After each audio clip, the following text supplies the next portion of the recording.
There's one big change happening in progressive policy circles, and it's called the abundance agenda.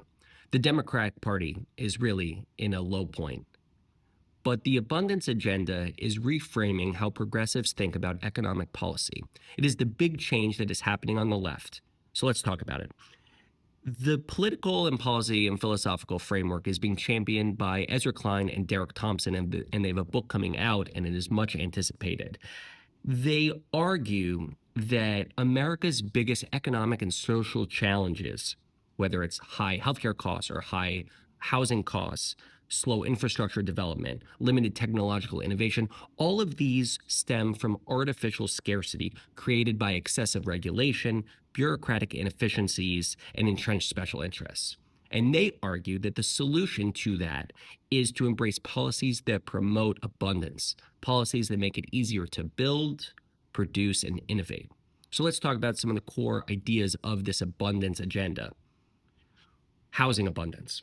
The housing crisis, they argue, particularly in high growth cities, is driven by restrictive zoning, NIMBY opposition, not in my backyard opposition, and lengthy permitting processes. And so they argue we need more upzoning, streamlining of approvals, and reducing barriers to building new housing. Infrastructure and energy abundance. The United States struggles to continue to build infrastructure due to environmental delays and environmental reviews, local opposition, and regulatory red tape. We allocate money for infrastructure projects, but they never get built. They argue that the solution is reforming permitting, investing in clean energy, and accelerating the transition to renewable. Healthcare abundance. Healthcare costs remain high due to monopolistic practices, excessive bureaucracy, and limited provider supply. So they argue expand medical school slots, have more doctors, reduce patent abuses, and promote competition between drug companies and drug pricing. Technological and industrial abundance. The United States risks losing its edge in manufacturing and innovation because of offshoring and the slow adoption of new technologies. They say that the solution is to boost domestic manufacturing, as you saw in the CHIPS Act for semiconductors, to encourage high-tech investments and improve STEM education. Immigration and opportunity abundance. We have workforce shortages in key industries that's exacerbated by our broken immigration system and immigration barriers and licensing barriers. They argue to expand legal immigration, reform work visas, and eliminate unnecessary licensing requirements. The abundance agenda is a counterpoint to the traditional left-wing skepticism of market-driven growth. This is a pro-growth policy, and it is in a pragmatic way. It's also a counterpoint to the traditional left-wing belief that we need wealth redistribution.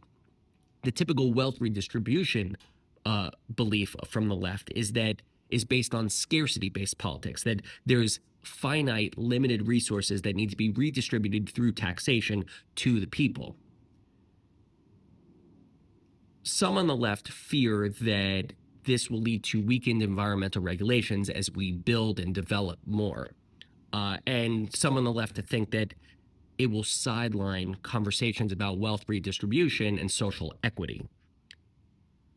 On the right, there's opposition from traditional right-wing folks who think that government ought not to be involved in investments, right? These are all government-related investments, and it will lead to corporate favoritism and inefficient spending and greater government oversight. A lot of the Biden administration successes were very aligned to the abundance agenda. So think the Biden CHIPS Act on semiconductors, or the Inflation Reduction Act, or the infrastructure bill. All of these are pro-industrial building laws that were passed on bipartisan bases. And all of these create a larger propensity to build. Now, the question is, can we actually get the work done? Can we actually build what we allocated funding for. That's what this agenda is about. It's not about the allocation of resources. It's once those resources are truly allocated, can we create the America that we desperately need? The abundance agenda is an attempt to reframe progressive economic policy. It is the biggest change happening on the left right now. Ezra Klein and Derek Thompson have this book coming out shortly. This is going to be the biggest change that you see on the left, because it represents a new pragmatic pro-growth approach within the Democratic Party that will merge economic dynamism with its traditional progressive values.